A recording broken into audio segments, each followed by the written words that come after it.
Hello friends, welcome back to my channel. This is going to be a planning system video for 2022 Q1, and I'm only going over the planners that I'm using functionally, which is why this is so much smaller than the planner lineup video, which I'll also link in the description. I'm going to start off with my main kind of catch-all planner, Hobonichi Weeks A6. I'll also be going through my weekly supplement. So let's start off with the yearly. This yearly is going to be very blank. The top portion I'm going to be using as pre-planning. So if I have reminders or oh my gosh, look at that. I need to fix that with whiteout later. If I have reminders or things that I'm planning ahead of time, that's what the top portion is going to be used for. And the bottom portion is just going to be logging specific things that I need if I need to remember when I did them. Hair-related things, health-related things, trips, things like that, and nothing related to work or anything like that goes here. It's just health, trips, and hair. For now, I'll probably add in other things if I realize that I need to document them for quick reference in terms of time. And for my monthly section, I use this very functionally. The very first thing that I do when I'm setting up my planner is set up birthdays and holidays, and then other things that are already set in stone, such as this trip. And then I slowly fill it out with appointments and things as I go along. I only write in things that I really need the information for that haven't already gone in my weekly or in my Hobonichi daily pages. So things that are farther ahead than a week, I'll go in here. I'll even write in reminders for when I need to do it so that I don't have to look ahead when I'm creating my to-do list for the day. For example, that probably didn't make any sense, but say I have a birthday here. Then instead of just writing birthday, I will write here, start prepping her gift. So I'll have reminders for when I want to start doing things for a specific event, so that when I am planning out my weekly or my daily, I just look at that day and I don't need to worry about anything else. So that is how I use my monthly. On to the dailies. The dailies are very similar to my 2021 Q4. I'm still rapid logging. I will use different symbols. Right now I'm using a dash for work-related things. I'll also mark in just random tidbits that happen throughout the day and how they made me feel. This is a reference that I can use for when I journal. I just start here though. I just bullet it. I put a little, emotion next to it, and that's it. Rapid locking is very simple, and for me, it's been very, very effective. I also keep hourly appointments up here, and the reason why, so sometimes I'll put them in the hourly section, but only if I feel like I'm afraid I'm going to forget or not prepare for it. Otherwise, I'll leave this empty for journaling, and I keep this area empty, and I use the checklist for timed appointments, and then I'll also put in tasks here related to this if I need to get things done. This is going to sound crazy, but it's because my brain can't handle looking at one list at a time. I actually had two separate lists sometimes, and I thought my brain would be able to handle it, but it wasn't able to. I would just forget that there's another list. So I'll put it here ahead of time, usually, like when I'm setting up my weekly, I'll also write these in, and then I will set up my daily tasks usually the night before. So I'll have a couple bullets for the next day set up. So tonight I'll set up my bullets for Sunday ahead of time, and then the rest I fill out throughout the day. And it's really nice this way because even if I don't have the energy or the time to journal, I'll have short snippets, and usually that's enough to remind me what happened that day and how I was feeling. And then on days that I feel like journaling, I will journal several days at a time. For example, right now, Thursday, Friday, and today they're not filled out. So whenever I feel like journaling, I'll go back and just do like a whole bunch. And the reason why I do this is, there's various reasons, but I would say my first and foremost is that I don't feel like doing journaling like this every day because I have to get out my stickers. I really like journaling when I want to, and I like always having a positive emotion associated with journaling. And so I only do it when I want to and when I feel happy. Therefore, this system has been working really well for me because I don't ever forget what I want to journal about, but I can do it when I want.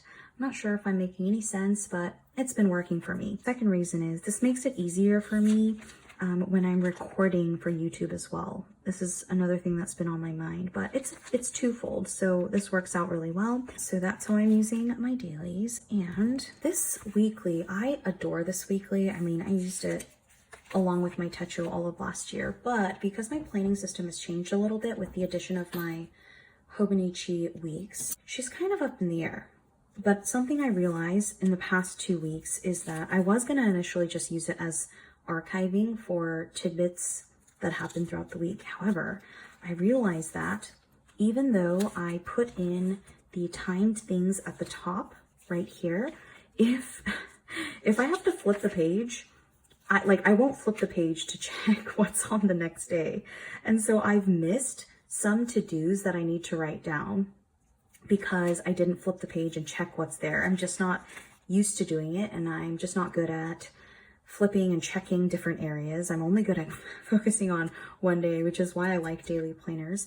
And so I've gone back to using this as kind of a functional, but I'll only put in things that I want or need. I'm not going to put in any other, like I'm not putting in meetings anymore. And then some functional reminders that I wanted and some goals. But this weekly honestly is kind of up in the air, but I do think I'm going to continue writing in important appointments so that I could have one weekly view that I can see, oh, I have something tomorrow, and then write my tasks accordingly. Hopefully this works out. Honestly, I'm not sure, but I'm gonna try my best because I just really like her. She's just so cute and tiny, and it doesn't take that much time to fill up because she's so small. If worse comes to worse and I can't use her functionally, I'll go back to doing something like this. On to my Hobonichi Weeks. I'm gonna start in the back with my Hobonichi Weeks because, so when I rapid log, like I'll think of something that I have to do. For example, here, let me zoom you in a little bit.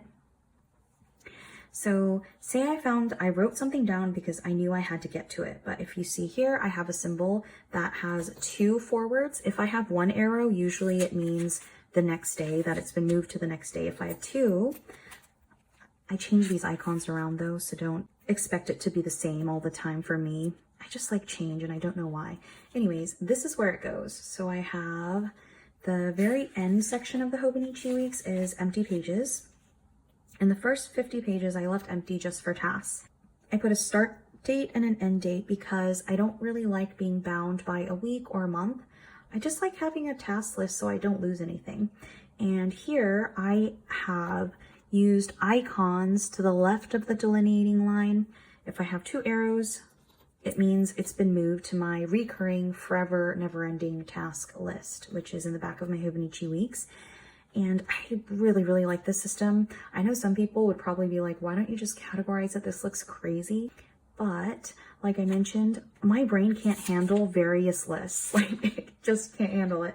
And so this has been a wonderful compromise for me because if I need to look for something, it's really easy because I keep the icon in one column. And that's why I cross it out like this so that I'm not going through the same icon. Because there's only 6 boxes to the left, sometimes I'll double up. And I'm sure that as I continue to use the system, I'll continue to revise and group them in a different way or however I need it. And so I sometimes will have like 2 or 3 of the same icon in one column if they're like the same type of thing, like YouTube and Happy Meal in the same column. It still works fine for me. I don't find it troublesome. And the reason why that I have an end date is because say I don't feel like filling the rest of this out and I just want to start fresh and move all these undone ones to a fresh new page, I'll just write the end date and then start fresh. Or I can even start fresh here. This way I don't waste paper. I'm not bound by dates, and I don't ever lose tasks because I always have it in this one bulk area. In here, I have everything from like Instagram to work, things I have to buy, YouTube, planning stuff, everything goes here. And then I also have 2 other collections so far, finances and prayers.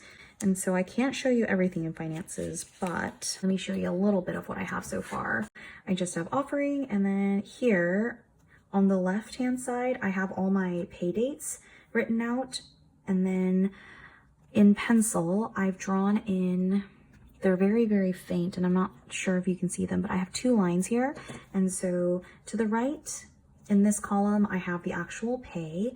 And then in the second column, I'll calculate whatever percentage or however much I want to give to offering or charities, like donation to charities. And in the right, in the very last column, I'll mark when I actually do it, because I don't do it every pay date. I will just keep track of it and do it in a lump sum when I see something, or if I just feel like doing it then. But this way, I don't lose track of how much I need to give, because I do calculate a very specific percentage for all my donations and offerings. And then my prayer list is very similarly, I have just a very simple marker and sticker. And then on this side, I have, it's very similar to my task list. I have categories of what the prayer topic is for, and then I just have a very simple prayer to the right so that I don't lose track of whom or what I am praying for. This I will just continue throughout and keep adding to it. I suppose if something changes, I will cross it out just like the task list. I will probably add in more collections as I go throughout the year. By the way, if you haven't watched my planner lineup video, I should have mentioned that this Hobonichi Weeks is primarily work. It's for work, except for the back section, which is like work / just keeping my adult life together so it doesn't fall apart and go up in flames. The yearly section I'm just using for work schedule. We work in sprints, so I usually have specific projects that I need to complete by the last sprint date. So I marked all those and all of my other days that I have off, etc. And I color coordinated them so that I can have a place to look very quickly, because sometimes I'll get a lot of things in my inbox. If I don't have some place where I can look very quickly to see if I have the time to do it, it becomes very difficult. So this was a great place to log all of those. And then the top section, I've divided it. So I use a little $sign to mark PTOs, feature drop releases here, other random dates that I need to keep track of here. And I'll probably use these spaces if I need to track other things that I don't really necessarily want to have in this section. My monthlies, unfortunately, I can't show the current month because it has information, but I set up sort of my February so that you could see how I'm planning on using it. So I've color coordinated. I'm going to keep track of when I start things, when I end things. Also have an accomplishments section, which is going to be very brief bullet points on things that I've done. And then I also have a design output review section where I keep track of what was put in that sprint's DOR. And so the reason why I'm doing this is twofold.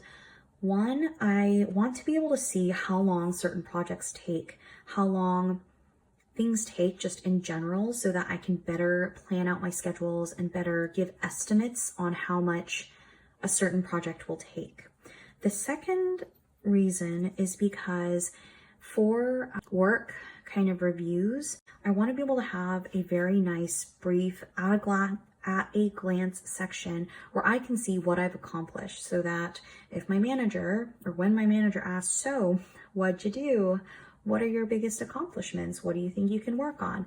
I can go here and look at exactly what I've done and how long things took, etc. And then my weeks, so again, I can't show things before. I'm gonna try and maybe figure out a way to make this more public friendly, but for now, I'm still kind of figuring out how to use the weeks. So every week has been a little different.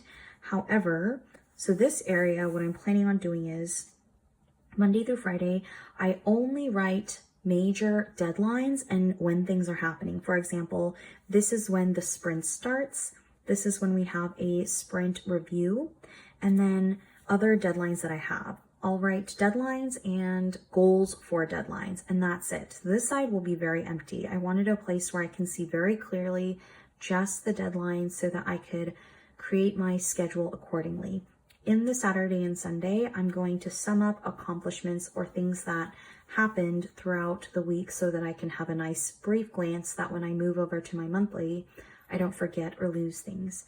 The right-hand side, in this little square here, I will write the name of the project. I usually have several projects going on at one time, so I'll write the name of the project here and the progress here in bullets, just very simple. And I also utilize this side for whatever comes up. Like if I have random things that come into my backlog or inbox that are unforeseen, I will track them here for notes, keeping track, anything. This is kind of a free-for-all, whatever I need for that week, how I use it. I try to remember to write everything on the day of, but because I keep track in my weekly, I don't panic too much if I forget to fill this out, because I do have a place to quickly go to and jot things in for that day. That is how I use the Hobonichi Weeks, and I believe this is everything if I'm not mistaken. Please let me know if you have any other questions on my planning system or if I missed anything. I think I feel pretty comfortable with this system so far, but then again, as you all planner friends know, our planners and planning systems are prone to change whenever and however, and you can never foresee it coming. So I hope this video was helpful. I hope you enjoyed, and I hope you have an amazing rest of the day or evening. Happy planning, friends. Bye.